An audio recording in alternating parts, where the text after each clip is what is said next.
Hello there, very good evening and welcome to your Primetime News Bulletin. I'm Shane Silva. And I'm Dasnia Thaba. Let's start off with a look at tonight's headlines. Sri Lanka does what US can't. Pull the plug on Facebook over hate speech, fake news. Praise from major US network. President Maithripala Sirisena arrives in Japan after concluding two-day official visit to India. Met Department warns fishermen of strong gust winds and rough seas. Pilot error blamed for Kathmandu plane crash which kills at least 49 people.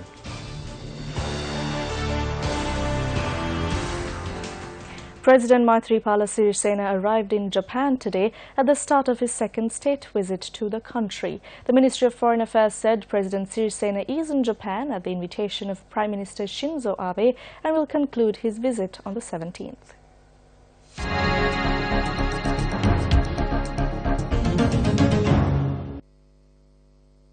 Tomorrow, President Sirisena is scheduled to have an imperial audience with Emperor Akihito and Empress Michiko. On Wednesday, President Sirisena will meet Prime Minister Shinzo Abe for summit talks.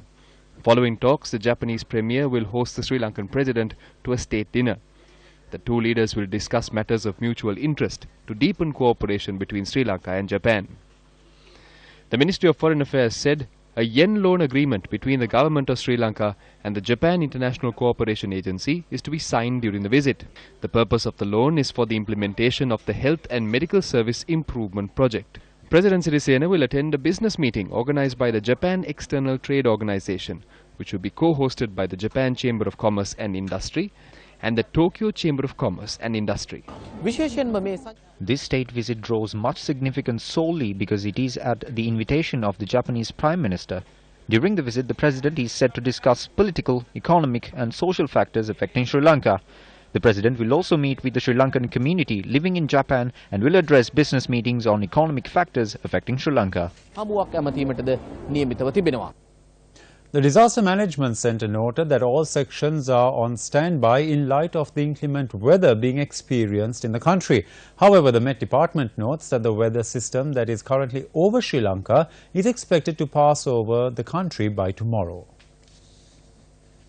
Heavy rains were experienced in many parts of the island since last evening. The highest rainfall during the 24 hours period that ended at 8:30 am was recorded from the Potterville area with the figure standing at 135.6 millimeters. Meanwhile, our correspondents also noted that due to the heavy rains being experienced, the Hadoya as well as the Mahawewa have reached spill level. Heavy rains are currently being experienced in the Polonnaruwa district as well. 8 spill gates of the Parakram Samudra were opened today due to the heavy rain in the area. The Department of Irrigation noted that due to the opening of the spill gates, 1,120 cubic feet of water is being released into the Mahaveli River through Ambanganga per second. The weber is at capacity of 116,000 cubic feet. We urge those who use the weber and the Wan Aller to remain cautious. Several areas in the Hambantota district have also been affected by the inclement weather. The Navy said that there is a storm and that we won't be able to set out to sea for 3 days. All the boats that went out to sea have returned. The people that came to set out to sea have also changed their minds. Minor flooding has been reported from the Valachennai area in particular. Our correspondent in the area noted that 15 families have been affected by the flooding. Heavy showers are also being experienced in the Trincomalee area, with our correspondent reporting that fishermen have not set out to sea due to the current weather conditions. Ending months of drought, farmers in Anuradhapura were relieved as showers were experienced in several areas in the Anuradhapura district. Our correspondent in the area noted that many areas in the district experienced about an hour's worth of heavy showers. The Disaster Management Centre convened a media briefing this afternoon. The weather system is moving away from the country towards the west. It is likely to enter the Arabian Sea. We expect tomorrow to be cloudy and we could expect a few showers as well. However, the system could develop once more after it reaches the Arabian Sea.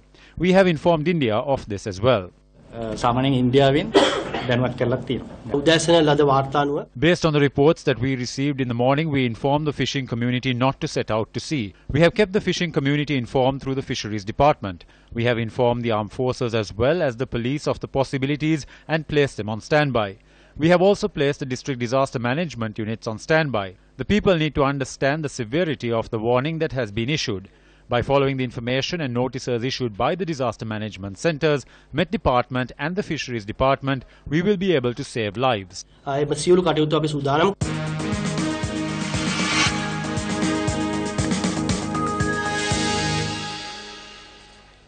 Sri Lanka does what US can't, pull the plug on Facebook over hate speech and fake news.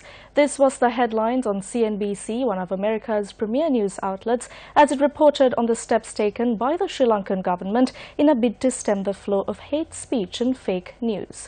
What does Facebook have to say about it, and what will happen next? The opening salvo of the CNBC article was that another country had joined the growing ranks of those saying Facebook's content filtering systems aren't good enough.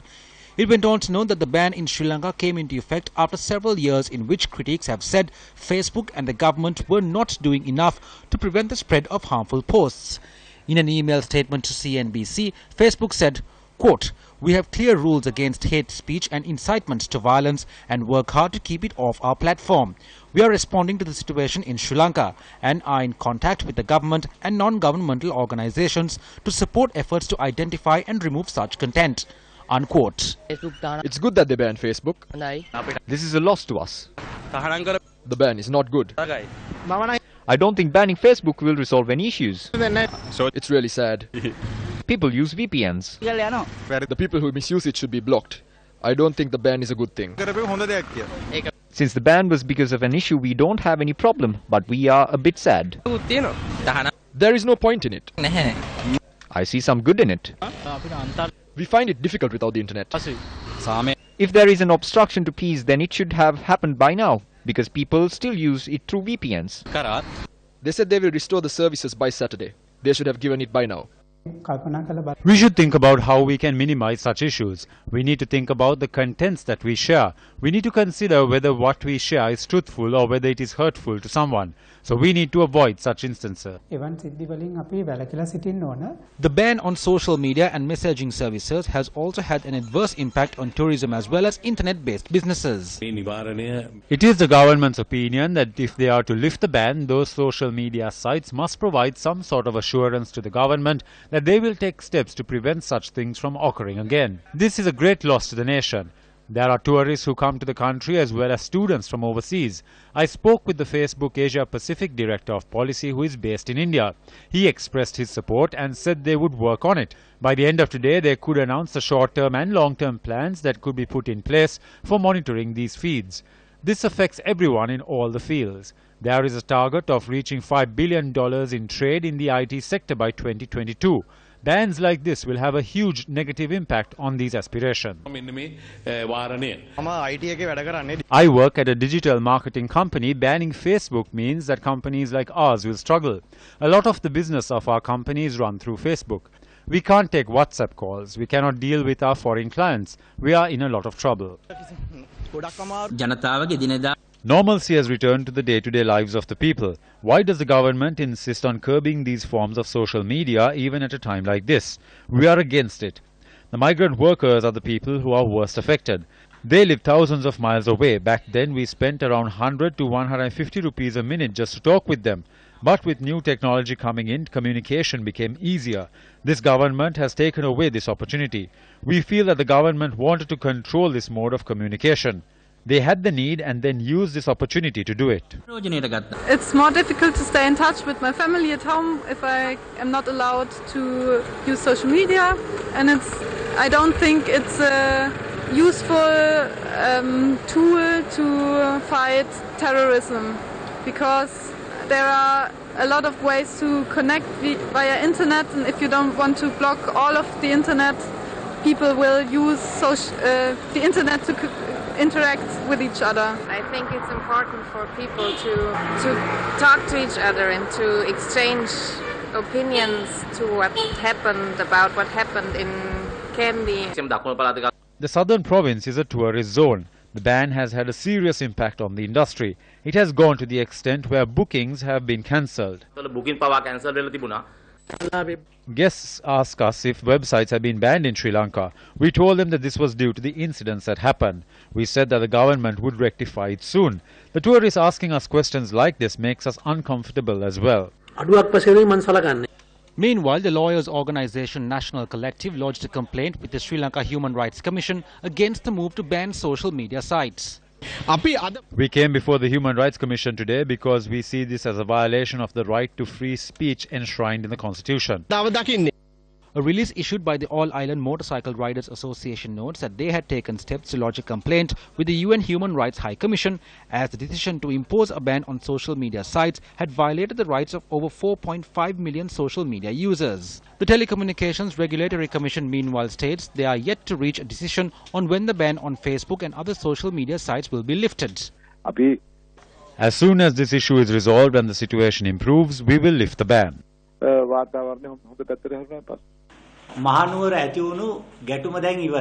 clashes in Kandy have ended. The curfew that was imposed has been lifted. The state of emergency too will be lifted in the coming days. But the ban on Facebook has not been lifted. Why is that? The government is attempting to control the anti-government sentiments under the guise of controlling hate speech. Therefore, don't expect this ban to be lifted anytime soon. What were the reasons for social unrest? A presidential commission is necessary to look into the reasons for this situation. However, there is no point in appointing a commission, Honourable President, because the commission will have no power. Honourable President, we the Pivituruhela Urume urge you to appoint a commission nevertheless, not only to investigate the incident, but the reasons behind it.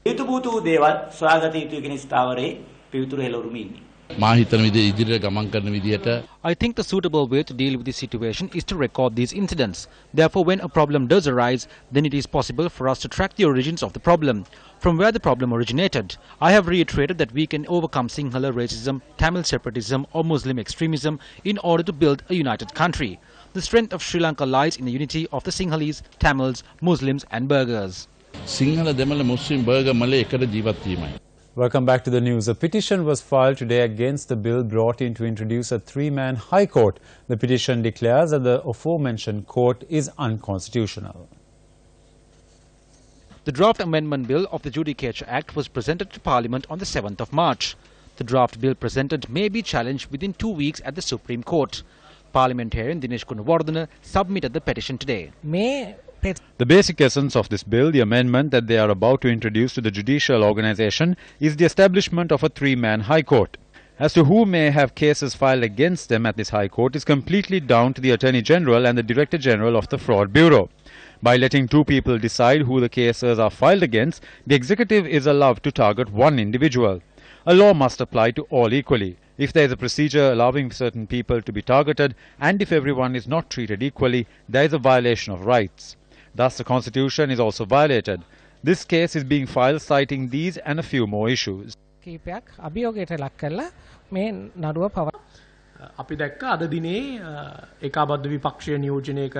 saw today a group from the joint opposition led by Dinesh Gunawardena make an application to the Supreme Court seeking its opinion on the proposed amendments to the Judicature Act.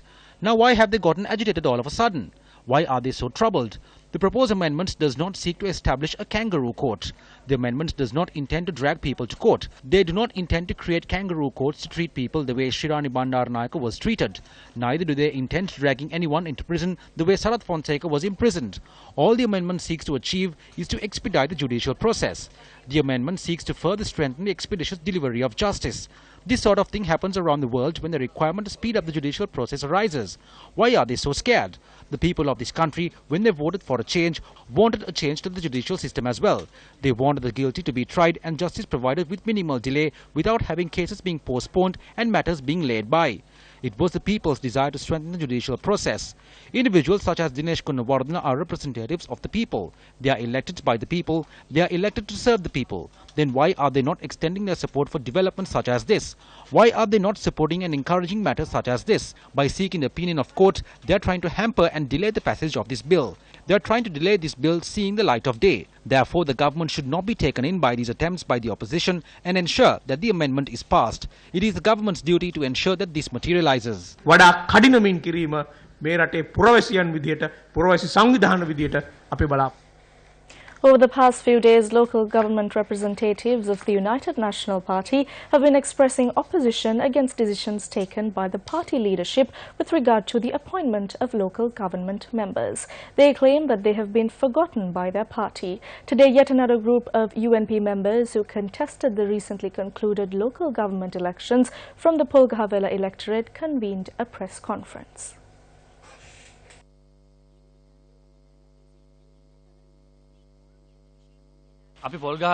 We are active politicians in the Polghavela area. I contested this ward in the last election and received 1,200 votes. When appointing members on the list this time, the seats were allocated unsuitably. They have done it according to people's whims.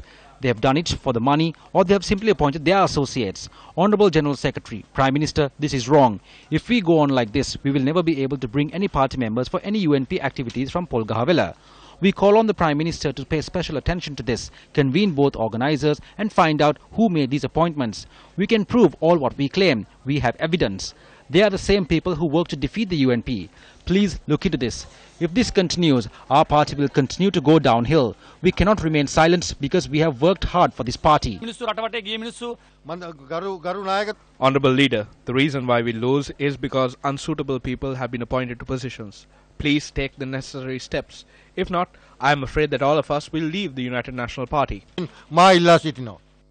A group expecting nominations on the United National Party ticket for the Kotte Municipal Council and the Sitawaka Pradeshya Sabha carried out a protest outside the party headquarters on Friday, the 9th of March. I wasn't allowed to contest. I am from the division number 4. They appointed someone who lost, but I was patient. Now they have put someone without votes through the list. What are these guidelines? A proper decision must be taken. We demand justice. UN Under-Secretary-General Jeffrey Feltman has expressed hope that the Office of Missing Persons will soon be fully operational to help answer questions that haunt too many families from all across Sri Lanka about their missing loved ones. United Nations Under-Secretary-General for Political Affairs Jeffrey Feltman concluded his 3-day visit to Sri Lanka yesterday. Under-Secretary-General Feltman met with President Maithripala Sirisena, Prime Minister Ranil Wickremesinghe and other government officials and civil society representatives. Following his visit, the UN issued a press release on his 3-day tour. In it, Feltman had commended the Parliament's recent adoption of a bill for the protection against enforced disappearances as an important element of the Sri Lankan government's commitment to its citizens. He underscored the importance of accelerating momentum on other initiatives. These include matters regarding the Constitution, truth and reconciliation, reparations and counter-terrorism. All are in line with the government's promise to strengthen the country's democratic principles and practices. Feltman had also expressed concern that many elements of the government's visionary 2015 program seem stalled, despite their importance to sustainable peace, security and prosperity in Sri Lanka, and he appreciated the reassurances from government leaders of their intention to move forward. The UN official had also encouraged the government to communicate their actions and timelines for reforms to the Sri Lankan people. Regarding the recent communal violence, the Under-Secretary-General condemned the breakdown in law and order and the attacks against Muslims and their property. On behalf of the United Nations, he offered condolences to those affected. He urged swift and full implementation of the government's commitment to bring the perpetrators of the violence and hate speech to justice, to take measures to prevent recurrence, and to enforce non-discriminatory rule of law. The Tamil National Alliance has reiterated that Sri Lanka should be held accountable for the implementation of its own commitments in line with Geneva Resolution 30/1 adopted on the 1st of October 2015. According to a report published in the island newspaper, TNA leader R. Sambandhan had told visiting UN Under-Secretary-General for Political Affairs Jeffrey Feltman that the international community should ensure the full implementation of the Resolution 30/1. The TNA had taken up the issue with Feltman last Friday at the office of the Leader of the Opposition in Parliament. Sambandhan had requested closer engagement of the international community with regard to the implementation of the resolution and called for the government of Sri Lanka to be held accountable for its own commitments. Sambandhan has asserted that inordinate delay in implementing the resolution has resulted in public losing confidence in the government and its structures. Speaking during the 37th session of the UNHRC in Geneva, Switzerland, TNA member MKCAR shared these views. Although the government of Sri Lanka co-sponsored the UNHRC resolution 30/1 in September of 2015, it has not taken any meaningful steps towards implementing the resolution. In addition, the President, the Prime Minister and the senior ministers of Sri Lankan government have openly, publicly and categorically stated that they will not fully implement the resolution. The Tamil people are fully aware that Sri Lanka will never offer justice to the Tamil people. The UN and the international community should accept the fact that Sri Lanka will not implement the resolution with the intention of deceiving the world. Unfortunately, in this council, no one is talking about those brutal acts of terrorists, but only speak ill of the soldiers who saved the nation from them. The resolution 30/1 was based on the OISL report, which says that there is credible evidence that our army had committed war crimes. But last year, we submitted a report to the Human Rights Council proving that the OISL report was full of contradictions and lies. The Vattala Development Committee meeting took place in the Vattala Divisional Secretariat today. The absence of certain government officials at this meeting angered the Minister of Tourism and Christian Affairs. The media should report that responsible officials have not turned up here in a bid to undermine this meeting. Who are the officials that are not here? Upon the conclusion of the meeting, the minister addressed the media and said that he will complain against the officials not present at the meeting to their respective ministers. I am very disappointed about this meeting. I came here today to address the drug menace. They are doing it everywhere without any hindrance. The police is silent and they are not doing anything. They are selling drugs on the police grounds as well. We have never seen such a situation. I don't know what these officials and ministers are doing. We should take immediate action. They are also reclaiming lands without any limit. There is not one to monitor it. We don't know what kind of scam is happening. The main officials are not here.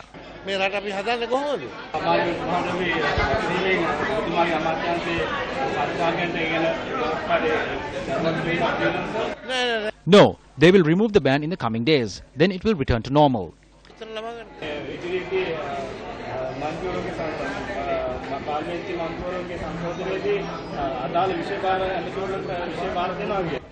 The handing of ministers to our team is done. They are talking about their ministerial portfolios. By that I meant Maithripala Sirisena's team.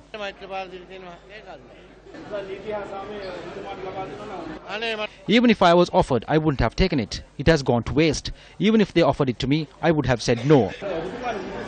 It is 3 years since the Yahapalana government came to power. For all 3 years, it was a UNP MP, Sagala Ratnayaka, who held the law and order portfolio. Then the Prime Minister took it for a short period. When a senior member of the same party like John Amanatunga looks at the ministry and sees it is in a sad state of affairs, who led that ministry to where it is today? They need to take responsibility for it. We can't walk on the streets because they say rogues with rogues. They say that the people who came to catch the thieves end up stealing. An event to commemorate International Women's Day was held in Nalur, Jaffna today. The event was attended by Chief Minister of the Northern Province, C.V. Vigneswaran, and the Canadian High Commissioner to Sri Lanka, David McKinnon.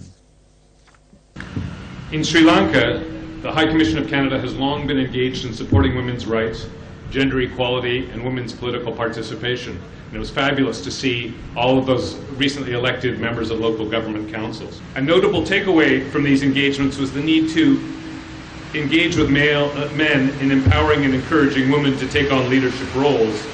Men need to understand how greater women's leadership in politics, society, and the economy improves us all. Your work matters because where women are included in peace processes, peace is more enduring. Matters because where women are included in the economy, economic growth is greater. It matters because where women are included in government, states are more stable. It matters because where women in all their diversity are included in our collective security, everyone is safer. A couple and their 2 children spent last night under a tree. According to them, someone had destroyed their home while they were away. The couple made their way to the police station with their 9-year-old daughter and 3-year-old son to report the incident. They said while they were away from home picking up their daughter from Sunday school, the house had been destroyed and therefore they had to spend the night under a tree. B.A. Vedagadara is the OIC at the Bibla police station. He paid a visit to the house with his officers.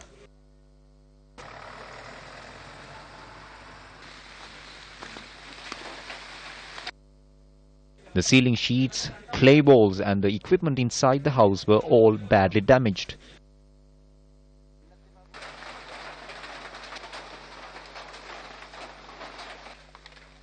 Because they did not have any property to their name, the Divisional Secretary of Bibila, Prageeth Kalutilaka, had made arrangements for a house to be constructed for the family. I came here on the 27th of November last year. When I went to see the government officials, I was allowed to live here. When I came home after picking up my elder child, my house was completely destroyed. My child's stationery was destroyed. Making a living is extremely difficult for me. I work as a labourer. Bibla Police OIC told us that investigations are underway to find who destroyed the house and steps have been taken to temporarily move this family to their parents' house. When News First made inquiries, Divisional Secretary Prageeth Kalutilaka said a permanent property will be given to them as soon as possible. These people didn't have a permanent house to live in. They were allowed to stay here until a plot of state-owned land was provided to them. Someone had forcibly entered the house and damaged the property. Law will be implemented strictly here. I am hoping to give this person a permanent plot of state-owned land soon.